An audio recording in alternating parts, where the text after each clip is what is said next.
So, I Okay. don't think I have a morning meeting. All right, you're live. You're live. All right. All right, today is Monday, December 15th. This is a Personnel, Finance, and Auxiliary Services Committee meeting of the School District of Menominee Falls. There is a possibility that a quorum of the full membership of the Board of Education may be in attendance at school board and committee meetings. There will be no full board action taken at any committee meeting. Only members of the committee may vote on any item on the agenda. A live broadcast will be streamed on the school district's YouTube page. To watch the recorded meeting, please visit the School District of Menominee Falls YouTube site. The time is 8:19, and we are located at the Village Hall Upper Level Conference Room 3344 and 3345 at W156 and 8480 Pilgrim Road in Menominee Falls. Was this meeting properly posted? Yes. Thank you. All right, at this time, I'm looking for a motion to approve minutes from the November 17th Personnel, Finance, and Auxiliary Services Committee meeting.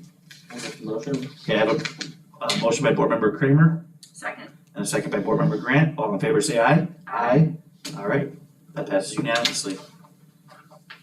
First item for discussion is and the only item for discussion is the open enrollment seats for 26-27 and preliminary enrollment projections. Ms. Swindler. All right. So, each year, school boards are tasked with approving seats for open enrollment. Students can apply to attend any public school, kindergarten through 12th grade. There are a couple documents, 3 documents attached on board docs and that you have in front of you today.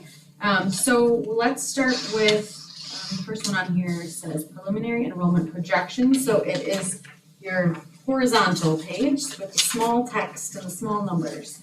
So what we do each year at this time is we do a simple roll-up. So we're simply taking our existing students and rolling them forward 1 grade. And we add projections for 4K and 5K, 6th grade and 9th grade, because generally those are the grades that we may see. Sorry, Leah, are you missing one? No, we're good, you're good, we have what we need. Okay. Thank you. Those are generally the grades that fluctuate more than just like your standard straight roll up in terms of number of students. We do have broken out, as we do each year, our existing students in terms of resident, if they're with us with tuition waiver, if they're an existing open enrollment or a new open enrollment seat. We also look, important piece of this is to maintain our optimal class size ranges that our board approved. So as we look at our next year's numbers, we are seeing a reduction in our projected student body at the high school level, particularly at the 9th grade level. So we are seeing capacity to open new open enrollment seats at the 9th grade level within the high school. There's a few more documents that we'll go through in terms of where exactly that space is and why we have it, and then what we're looking like into the future if we added these students in terms of our overall enrollment projections at high school. So we'll move next into the document that has your line graph on it. The top is called Menominee Falls High School Enrollment Projections. And here we can see our high school enrollment over the years. So 23-24, we were at 1289. We dropped 26 students into the 24-25 year, dropped another 48 students at the high school level into the current year. And then moving into next year, we're seeing an additional projected 34 student decrease from current year into 26-27. We are seeing also a low incoming 9th grade class. So the current 8th grade class right now is lower than our existing 9th grade class. So that's where we're seeing that capacity at the 9th grade level, where we could add new open enrollment seats and maintain our board approved class size ranges at the high school. We are projecting and recommending 21 new open enrollment seats. That number comes from a 15 new seat recommendation plus a look at 6 unfilled from the current year. So our board approved in the current year 25-26, 10 seats, And assuming that 6 ultimately are unfilled by the end of the semester, that brings us to a total of 21. So 21 seats at the 9th grade level, we maintain our class size ranges. And it also, when we look at the line graph there with projections, so the second half of that graph is future, 25, 26 through 2030, 2031. We still aren't, and that graph is without open enrollment seats. We're not seeing like an increase if we add those seats. So those students would essentially be here with us for 4 years and would keep our staffing at efficient levels where we're not looking to add new staff. In fact, doing the opposite, just maintaining our class sizes within those ranges in order to be efficient with our staffing. Then the third graph we'll look at is important in terms of our history. So that is the graph that starts with, it's called open enrollment graphs on the top and is also on Board Docs. So you can see our history over the years with open enrollment. We have on the top graph, with the blue and the orange, that the blue or the teal represents our open enrollment ins, and then the orange is represented by our open enrollment outs. We have, over time, our ins have decreased and our outs have increased. And so for the first time in the current year, we're seeing an expense of approximately $200,000. The dollars follow the student, so because we have more outs than ins right now, we have about a $200,000 expense associated with our open enrollment program. Projecting into 26, 27, we are looking at just shy of a $600,000 expense with our open enrollments rolled up 1 grade level, so both our ins and our outs. So looking at a net expense of approximately $600,000.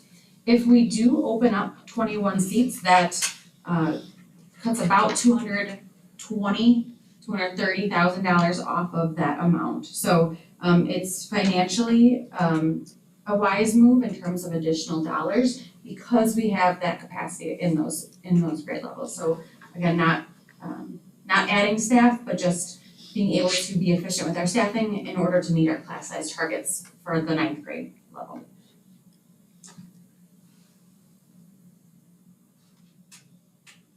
Questions, comments? So our next steps, each January, the board is tasked with approving seats. So we would take this to our January full board meeting, and because we only have 1 January meeting, it would be discussion and action in the same January meeting.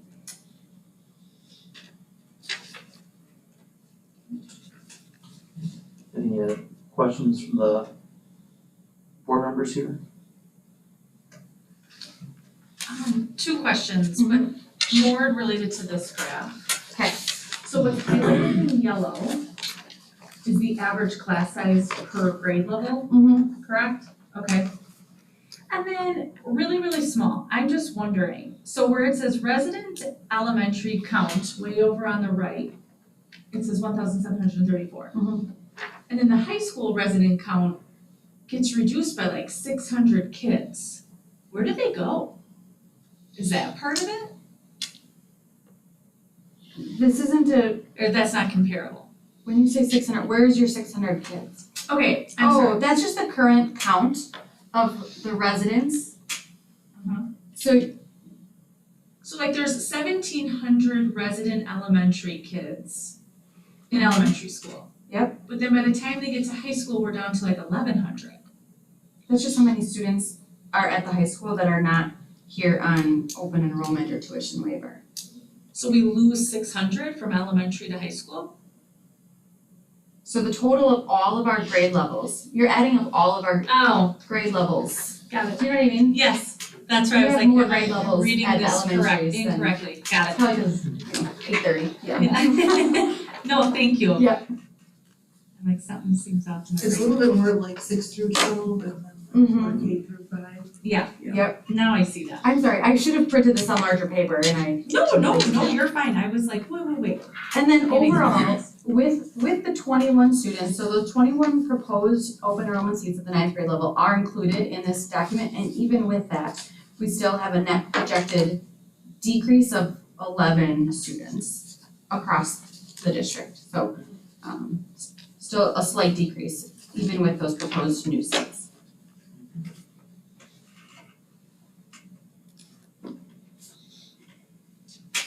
difference between high school resident count and high school count, is that Hudson seat on the third Friday? Or is that the in versus out?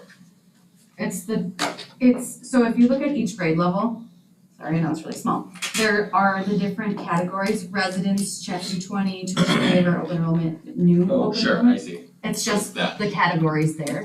And chapter 220 is gone, honestly, I should just delete it from this. I was say I looked at it, there was Yeah, not a we have- single one. that We should have let it go. no longer any students in chapter 220 program, so it would just be those other three columns. So that's just the total of that breakout. That's all I have. I mean, since we're live, I mean, I do think what you said, not live, about getting the early start on it because Oh, yes. families have 10 days to get back to us. If we don't do this until the end of the school year, we're actually pushing ourselves really into the summer and close to September. And it's much better for the families and for us to have this done in, I'll call it winter, Yeah. into spring, than up until the last minute of kid actually coming to school. Right. And so I think that is important as to why you're bringing it now. Right, our students have in better chance of January. being successful when they Yes. can plan ahead of time in the spring and not, I mean, truly, we had this year even, I think there was a student who, the year had started. So that's not Yes, ideal for that's the not family and the student, Mhm. to start a brand new school in a school district when the year's already started. So doing so now does allow us, it's the standard open enrollment period and we then have, we can get those letters out immediately and contact those families so that they haven't already accepted into all of our neighboring districts that have opened. And then I know the high school teams have done a lot of work to be even better prepared for next year. And I do know that their ninth grade bridge teams do reach out over the summer to students to help get them acclimated as well. So I think that's just another point for the community to know that there are so many opportunities for the families, the kids and the staff to have things done earlier. Absolutely, and the high school has really made a robust wraparound of support for preparing for students who are new to the high school, and that's another reason why the ninth grade is particularly important because those programs are, all of our students are new coming from wherever they were into the ninth grade into our high school. So when they can be incorporated into our student body at the ninth grade level, it's we have a better chance of success for those welcoming those students in. Okay. Since that was the only discussion item on our agenda, I'd actually need a motion to adjourn. I'll make the motion to adjourn. A second. All in favor, say aye. Aye.